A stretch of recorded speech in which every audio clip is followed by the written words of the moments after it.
Punta kami ng Longfin. So, walang plano-plano. Ngayon naisipan namin. Ngayon pupunta kami ng Longfin. Ng walang, 27. Mahal din pala yung pamasahe. 20 something, 23, 24. Malayo kasi. Pero di na kami nag-intersection. So, isang sakayan lang.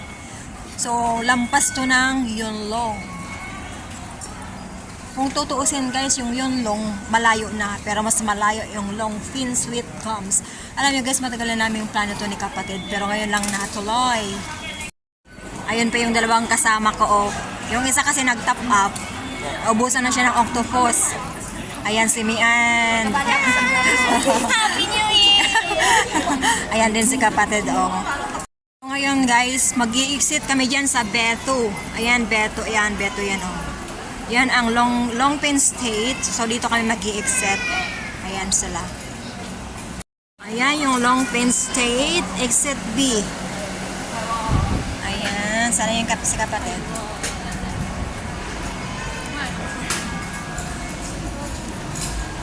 Alam mo guys, first time namin pumunta dito. So matagal na namin pinagplanuhan to ng isang taon pa.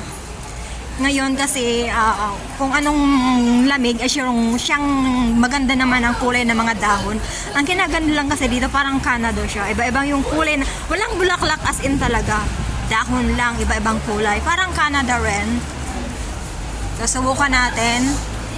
Ito yung susundan namin. Araw lang. Dito kami mag-iisip sa Longfin State. So ayan, simula dito, iikutin namin yung daan na yan. Papunta dyan. Papunta yan sa bandang yan. Kasi nga lalakarin lang naman namin. Video pa. Magkano ba pamasan? 27? Oh, wala. Taas tayo? Sagat pagka. Sumusto kami. Station ayoko dito. Dito na lang. Ay, salamat. Ay. Matagal pa namin nakuha yung sasakyan namin. Nakailang tanong pa kami, nakaikot-ikot, nakaanong flyover. Pabalik-balik bago kami nakasakay ng bus. Kasi sabi ng guide namin, K6680. Wala namang kami nakita. So, ang nakita lang namin, K66 lang. So, no option. Ito pala, pareho lang. Ayan, nasa bus na kami ngayon. Ayan yung dalawang kasama ko. Ayan, syempre, may picture-picture.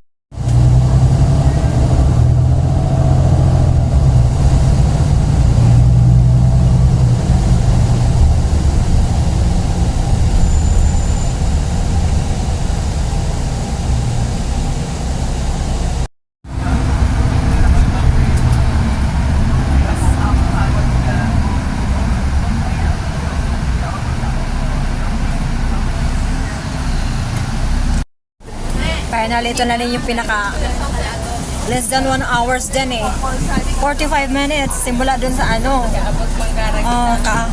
nakarating din sa wakas. Ito yung pinaka last station, last bus stop station. Finally, dirini na rin kami. Ay, Ginoo. Ito na ba talaga?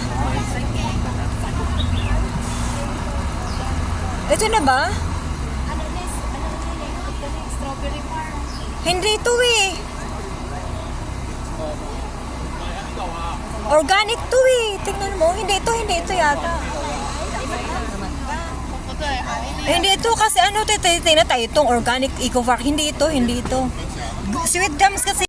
Pagkatapos dun sa pagbaba namin ng minibus, so kailangan pa namin maglakad papunta mismo sa Sweet Gums, kaya naglalakad kami. Alam niyo guys, simula MTR nag-consume din kami ng halos 1 hours. So, ganun talaga.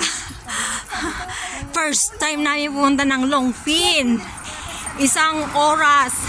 Biyahe sa MTR, 1 oras sa minibus. Tapos yan, maglalakad pa rin. Ayan, lakarin natin tong. Sabi nung napagtanungan namin, diretsuhin lang to. Sabi ko, sunod lang tayo sa Agos. Kasi ito yung maraming naglalakad syempre. Ito, ang ganda, hinihingal na ako. Ang ganda ng na to guys, Ang ganda ng flowers na to. Sa totoo lang, kahoy yan, pero ang ganda ng mga bulaklak na yan, Ay, wala kasing kahit na araw na Ay, hinihingal na ako habang nagsasalita. Habang nagsasalita ka, medyo pataas kasi ito, kaya hinihingal na ako. Ayan. Ha? Wow, meron din pa. Abang layo, guys. Ay, bilisan nyo na. Layo. Ayan, paikutin ko naman yung aking cam habang papataas tayo at ako'y hingal na, guys. Ayan, 1 oras pa daw na lakaran. Pero may natatanaw na akong sign. So, tingnan natin kung anong sign na yan. Ayan na pala, guys. Sabi naman kasi ni ate, 1 oras daw na lakaran. Di naman nabot ng 1 oras. Ganoon naman. Grabe naman siya. Uy, pinakaba naman kami masyado. Yan si Mi, uwi na sana yan.